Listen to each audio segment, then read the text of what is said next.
ನಮಸ್ಕಾರ. ಎಲ್ಲರಿಗೂ ಸ್ವಾಗತ.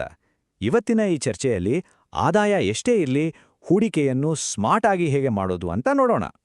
ಬನ್ನಿ, ಒಂದು ಇಂಟ್ರೆಸ್ಟಿಂಗ್ ಪ್ರಶ್ನೆಯೊಂದಿಗೆ ಶುರು ಮಾಡೋಣ. ತಿಂಗಳಿಗೆ ಕೇವಲ 5,000 ರೂಪಾಯಿ ಹಾಕಿ ಅದನ್ನ 1 ಕೋಟಿ ರೂಪಾಯಿ ಮಾಡೋಕ್ಕೆ ಆಗತ್ತಾ? ಒಂದು ಲೆಕ್ಕ ಹಾಕೋಣ.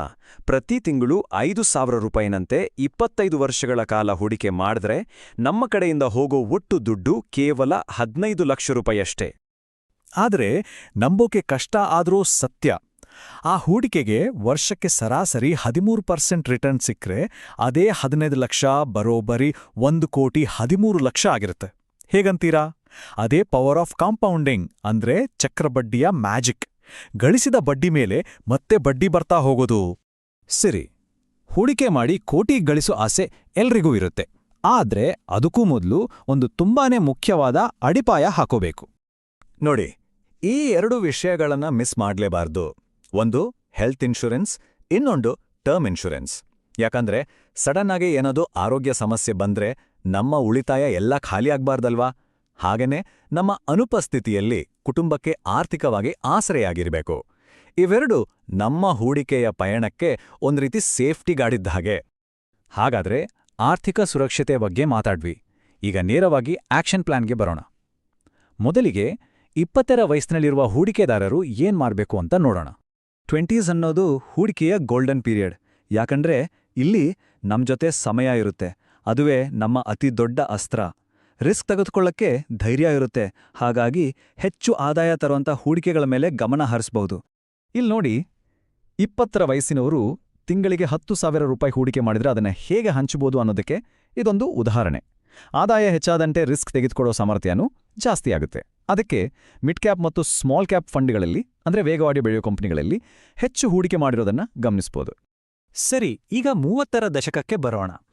ಈ ವಯಸ್ಸಿನಲ್ಲಿ ಜೀವನ ಸ್ವಲ್ಪ ಚೇಂಜ್ ಆಗಿರುತ್ತೆ, ಜವಾಬ್ದಾರಿಗಳು ಜಾಸ್ತಿ ಆಗಿರುತ್ತೆ. ಹಾಗಾಗಿ ನಮ್ಮ ಹೂಡಿಕೆ ಸ್ಟ್ರಾಟಜಿನೂ ಬದಲಾಗಬೇಕು. 30ರ ವಯಸ್ಸಿನಲ್ಲಿ ಸಂಪತ್ತು ಗಳಿಸೋ ಗುರಿ ಇದ್ದೇ ಇರುತ್ತೆ. ಆದರೆ ಅದರ ಜೊತೆಗೆ ಸ್ವಲ್ಪ ಸ್ಥಿರತೆ, ಅಂದ್ರೆ ಸೇಫ್ಟಿ ಕಡೆಗೂ ಗಮನ ಕೊಡಬೇಕಾಗತ್ತೆ. ರಿಸ್ಕ್ ಸ್ವಲ್ಪ ಕಡಿಮೆ ಮಾಡಿ ಆದಾಯವನ್ನ ಬ್ಯಾಲೆನ್ಸ್ ಮಾಡೋದು ಇಲ್ಲಿನ ಮುಖ್ಯ ಉದ್ದೇಶ. ಈ ಟೇಬಲ್ನಲ್ಲಿ ನೋಡಿ, ಲಾರ್ಜ್ ಕ್ಯಾಪ್ ಫಂಡ್ಗಳ ಕಡೆಗೆ ಹಂಚಿಕೆ ಜಾಸ್ತಿಯಾಗಿದೆ. ಅಂದ್ರೆ ದೇಶದ ದೊಡ್ಡ ಸ್ಥಿರವಾದ ಕಂಪನಿಗಳಲ್ಲಿ ಹೆಚ್ಚು ಹಣ ಹೂಡಿಕೆ ಮಾಡಲಾಗ್ತಿದೆ. ಇದು ಬೆಳವಣಿಗೆ ಮತ್ತು ಸುರಕ್ಷತೆಯ ನಡುವಿನ ಒಂದು ಪರ್ಫೆಕ್ಟ್ ಬ್ಯಾಲೆನ್ಸ್ ಅಂತ ಹೇಳ್ಬೋದು. ಓಕೆ, ಈಗ 40ರ ದಶಕದ ಕತೆ. ಈ ವಯಸ್ಸಿಗೆ ಬರುವಷ್ಟರಲ್ಲಿ ಹೊಸದಾಗಿ ದುಡ್ಡು ಮಾಡೋದ್ಕಿಂತ ಈಗಾಗಲೇ ಸಂಪಾದಿಸಿರೋದನ್ನ ಕಾಪಾಡ್ಕೊಳ್ಳೋದು ಬಹಳ ಮುಖ್ಯವಾಗತ್ತೆ. ಹಾಗಾಗಿ ನಮ್ಮ ಹೂಡಿಕೆಯ ತಂತ್ರ ಇನ್ನಷ್ಟು ಸೇಫ್ ಆಗಿರಬೇಕು. 40ರ ವಯಸ್ಸಿನಲ್ಲಿ ರಿಟೈರ್ಮೆಂಟ್ಗೆ ಹೆಚ್ಚು ಸಮಯ ಇರೋದಿಲ್ಲ. ಹಾಗಾಗಿ ಮಾರುಕಟ್ಟೆಯ ಏರಿಳಿತಗಳಿಂದ ನಮ್ಮ ಬಂಡವಾಳಕ್ಕೆ ಹೊಡೆತ ಬೀಳಬಾರ್ದು. ಇಲ್ಲಿ ನಮ್ಮ ಫೋಕಸ್ ಗಳಿಸಿದ್ದನ್ನ ಕ್ರೋಢೀಕರಿಸಿ ರಕ್ಷಿಸುವುದರ ಮೇಲೆ ಇರಬೇಕು. ಈ ಚಾರ್ಟ್ ನೋಡಿದ್ರೆ ಗೊತ್ತಾಗುತ್ತೆ. ಇಲ್ಲಿ ಲಾರ್ಜ್ ಕ್ಯಾಪ್ ಫಂಡ್ಗಳಿಗೆ ಸಿಂಹಪಾಲು ಹೋಗಿದೆ. ಮುಖ್ಯವಾಗಿ ಕಡಿಮೆ ಆದಾಯ ಇರುವವರೆಗೆ ಸ್ಮಾಲ್ ಕ್ಯಾಪ್ ಅಂದ್ರೆ ಹೆಚ್ಚು ರಿಸ್ಕಿ ಫಂಡ್ಗಳಲ್ಲಿ ಹೂಡಿಕೆ ಬಹುತೇಕ ಶೂನ್ಯ. ಅಂದ್ರೆ ಇಲ್ಲಿ ಸೇಫ್ಟಿಗೆ ಮೊದಲ ಆದ್ಯತೆ.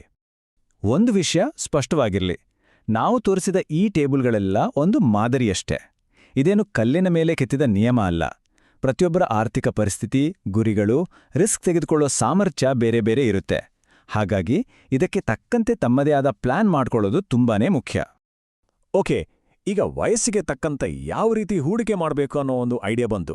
ಆದರೆ ಮಾರ್ಕೆಟ್ನಲ್ಲಿ ಸಾವಿರಾರು ಮ್ಯೂಚುವಲ್ ಫಂಡ್ಗಳಿವೆ. ಅದರಲ್ಲಿ ಸರಿಯಾದನ್ನ ಆಯ್ಕೆ ಮಾಡೋದು ಹೇಗೆ? ಬನ್ನಿ ನೋಡೋಣ. ಒಂದು ಒಳ್ಳೆ ಫಂಡ್ ಆಯ್ಕೆ ಮಾಡೋಕ್ಕೆ ಈ 3 ಸಿಂಪಲ್ ರೂಲ್ಸ್ ನೆನಪಿಡಿ. ಮೊದಲನೇದು, ಫಂಡಿನ ಲಾಂಗ್ ಟರ್ಮ್ ಪರ್ಫಾರ್ಮೆನ್ಸ್ ಚೆಕ್ ಮಾಡಿ. ಅಂದ್ರೆ ಕಳೆದ 5-10 ವರ್ಷಗಳಲ್ಲಿ ಅದು ಹೇಗೆ ಆದಾಯ ಕೊಟ್ಟಿವೆ ಅಂತ ನೋಡಿ, ಕೇವಲ ಒಂದೇ ವರ್ಷದ್ದಲ್ಲ. ಎರಡನೇದು, ಎಕ್ಸ್ಪೆನ್ಸ್ ರೇಷಿಯೋ, ಅಂದ್ರೆ ಫಂಡ್ ಮ್ಯಾನೇಜ್ಮೆಂಟ್ ಚಾರ್ಜ್. ಇದು ಎಷ್ಟು ಕಡಿಮೆ ಇರುತ್ತೋ ನಮ್ಮ ಜೇಬಿಗೆ ಅಷ್ಟು ಹೆಚ್ಚು ದುಡ್ಡು ಉಳಿಯುತ್ತೆ. ಮೂರನೇದು, ಎಕ್ಸಿಟ್ ಲೋಡ್ ಬಗ್ಗೆ ತಿಳ್ಕೊಂಡಿರಿ. ಅಂದ್ರೆ 1 ವರ್ಷದೊಳಗೆ ಹಣ ವಾಪಸ್ ತೆಗೆದರೆ ಬೀಳೋ ಪೆನಾಲ್ಟಿ. ನೋಡಿದ್ರಲ್ಲ, ಹೂಡಿಕೆ ಅನ್ನೋದು ರಾಕೆಟ್ ಸೈನ್ಸ್ ಏನಲ್ಲ.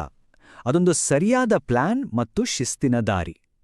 ಈಗ ಆರ್ಥಿಕವಾಗಿ ಬೆಳೆಯೋ ದಾರಿ ಸ್ಪಷ್ಟವಾಗಿದೆ. ಹಾಗಾದ್ರೆ ಈ ಹಾದಿಯಲ್ಲಿ ಮೊದಲ ಹೆಜ್ಜೆ ಇಡೋಕೆ ಇನ್ನೇಕೆ ತಡ?